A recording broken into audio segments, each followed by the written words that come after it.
Hello guys, welcome back to my channel. Thank you for 130 subscribers. ತುಂಬ ಖುಷಿ ಆಗ್ತಿದೆ. ನೆನ್ನೆ ಒಂದು 10 ಮೆಂಬರ್ಸೇ ಹೊಸದಾಗಿ ಸಬ್ಸ್ಕ್ರೈಬ್ ಮಾಡಿಕೊಂಡ್ರು ಅಂತ ಅನಿಸುತ್ತೆ. ಆ್ಯಂಡ್ ನಾನಿವಾಗ ಮಧ್ಯಾಹ್ನದ ಸ್ಟಡಿ ವ್ಲಾಗ್ಸ್ ಸ್ಟಾರ್ಟ್ ಮಾಡಿದ್ದೀನಿ. ಬೆಳಿಗ್ಗೆ ಎದ್ದಿದ್ದೆ ಲೇಟ್ ಆಯಿತು. ಡೈಲಿ ರಾತ್ರಿ ಲೇಟಾಗಿ ಮಲಗ್ತಿದ್ದೀನಿ ಅಲ್ವಾ, ಸೊ ಆ್ಯಂಡ್ ಬೆಳಿಗ್ಗೆ ಎಲ್ಲ ನನ್ನ ಕೆಲಸಗಳು ಮುಗಿಸಿ ಒಂದು ಆರ್ಡರ್ ಇತ್ತು, ಆರ್ಡರ್ ಎಲ್ಲ ಕೊಟ್ಟು ಊಟ ಎಲ್ಲ ಮುಗಿಸಿ ಸ್ವಲ್ಪ ಕೆಲಸ ಇತ್ತು ಮಾಡಿ ಓದೋಕ್ಕೆ ಸ್ಟಾರ್ಟ್ ಮಾಡಿದೆ.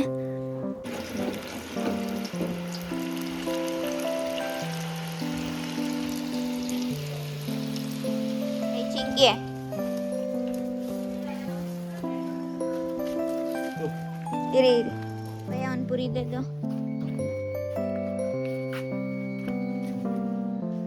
ಇದು ಮಸಾಲೆ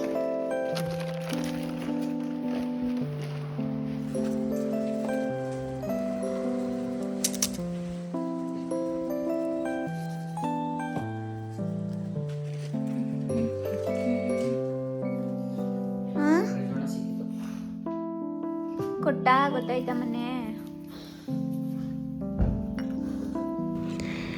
Today I am focusing on geography revision for my VAO preparation. Revision ಈ ಟೈಮಲ್ಲಿ ತುಂಬ ಇಂಪಾರ್ಟೆಂಟ್ ಆಗಿರುತ್ತೆ. ಪ್ರತಿ ವಿಡಿಯೋದಲ್ಲೂ ಹೇಳ್ತಿದ್ದೀನಿ. ಈ ಟೈಮಲ್ಲಿ ಹೊಸ ಟಾಪಿಕ್ ಕಡೆ ಅಥವಾ ಬೇರೆ ಹೊಸ ಬುಕ್ಸ್ ಓದೋದು ಅದು ಮಾಡಬೇಡಿ. ಜಸ್ಟ್ ನೀವು ಏನು ಓದಿದ್ದೀರಾ ಅಷ್ಟಕ್ಕೆ ಸ್ಟಿಕ್ ಆನ್ ಆಗಿ ರಿವಿಷನ್ ಮಾಡ್ತಾ ಹೋಗಿ. ಅದನ್ನೇ ಒಂದು 3 to 4 ಟೈಮ್ಸ್ ಎಷ್ಟಾಗುತ್ತೆ ಅಷ್ಟು ರಿವಿಷನ್ ಮಾಡಿ ಎಲ್ಲ ಸಬ್ಜೆಕ್ಟ್ಸನ್ನು. ಮತ್ತು ಮೇಯ್ನ್ ಕಮ್ಯುನಿಕೇಷನ್ ಪೇಪರ್ ಮೇಲೆ ಫೋಕಸ್ ಮಾಡಿ. ಅದರಲ್ಲಿ ಚೆನ್ನಾಗಿ ಸ್ಕೋರ್ ಮಾಡ್ಬೋದು. ಈಗ ಅದೊಂದು 80 ಇದೊಂದು 60 ಬಂದರೆ ಪಕ್ಕಾ ಲೀಸ್ಟಲ್ಲಿ ಬಂದೇ ಬರುತ್ತೆ. ಅದ್ರ ಮೇಲೂ ಜಾಸ್ತಿ ಫೋಕಸ್ ಮಾಡ್ತಾ ಹೋಗಿ. ನಾನು ಅಷ್ಟೇ ಬೆಳಗ್ಗೆಯಿಂದ ಸಂಜೆವರೆಗೂ ಒಂದೇ ಸಬ್ಜೆಕ್ಟ್ ಓದೋಕ್ಕಾಗಲ್ಲ ಅಂತ ಮಧ್ಯ ಕಮ್ಯುನಿಕೇಷನ್ ಕಡೆನೂ ಫೋಕಸ್ ಮಾಡ್ತಿರ್ತೀನಿ. ರಿವಿಷನ್ ಮಾಡಿ, ಪ್ರಾಕ್ಟೀಸ್ ಮಾಡಿ ಆ್ಯಂಡ್ ಕನ್ಸಿಸ್ಟೆನ್ಸಿ ಮೇಯ್ನ್. ಅದನ್ನು ಕನ್ಸಿಸ್ಟೆನ್ಸಿ ಮೇಂಟೈನ್ ಮಾಡಿ. ಒಂದಿನ ಓದೋದು, 2 ದಿನ ಓದೋದು, ಆಮೇಲೆ ಬಿಟ್ಬಿಡೋದು, ಮತ್ತೆ ಓದೋದು, ಆ ಥರ ಮಾಡಬೇಡಿ.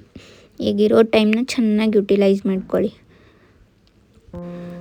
ಆ್ಯಂಡ್ ಕೆಲ್ಸಕ್ಕೆ ಹೋಗ್ತಾ ಓದ್ತಿರೋರು ಅಷ್ಟೇ ಸ್ವಲ್ಪ ಬೇಗ ಎದ್ದು, ಈಗ 4 ಗಂಟೆಗೆ ಎದ್ರೂ ಅಪ್ ಟು ಒಂದು 8, 7:30ವರೆಗೂ ಓದಿ, ಮತ್ತು ಮನೆಗೆ ಒಂದು 6, 7ಗೆ ಬಂದು ಮತ್ತೆ ಒಂದು 10 ಗಂಟೆ 11 ಗಂಟೆ ತನಕ ಓದೋಷ್ಟು ಒಂದು 3 ತಿಂಗಳು ಚೆನ್ನಾಗಿ ಎಫರ್ಟ್ಸ್ ಹಾಕ್ಬಿಡಿ. ನಿಮ್ಮ ನಿದ್ದೆನ ಸ್ಯಾಕ್ರಿಫೈಸ್ ಮಾಡಿ ಆರಾಮಾಗಿ ಜಾಬ್ ತಗೋಬೋದು.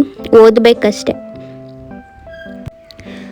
Revision is really important because it helps me remember the topics better and identify the areas where I need more practice. Practice makes perfect ಅಂತಾರಲ್ಲ, ಪ್ರಾಕ್ಟೀಸ್ ಮಾಡ್ತಾಯಿರಿ, ರಿವಿಷನ್ ಮಾಡ್ತಾಯಿರಿ. ಆ್ಯಂಡ್ ಫೇಲ್ಯೂರ್ ಆದಮೇಲೆ options B, option C ಅಂತ ready ಮಾಡ್ಕೊಂಡು ಇಟ್ಕೋಬೇಡಿ. ಈಗಲಿಂದನೇ option B ಜೊತೆ work ಮಾಡ್ತಾ ಹೋಗ್ತಾಯಿರಿ. ಹೇಳೋಕ್ಕಾಗಲ್ಲ, ಸಿಕ್ಕಿದ್ರು ಸಿಗ್ಬೋದು, ಸಿಗದೇನೂ ಇರ್ಬೋದು. ಎಂಡ್ ಆಫ್ ದಿ ಡೇ ಖಾಲಿ ಕೂರೋದ್ಕಿಂತ ಎರಡನ್ನೂ ಬ್ಯಾಲೆನ್ಸ್ ಮಾಡ್ತಾ ಹೋಗಿ. ಈ ಕಡೆ ವರ್ಕು ಅಥವಾ ಬಿಸ್ನೆಸ್ಸು, ಸ್ಟಡೀಸು, ಆ ಥರ.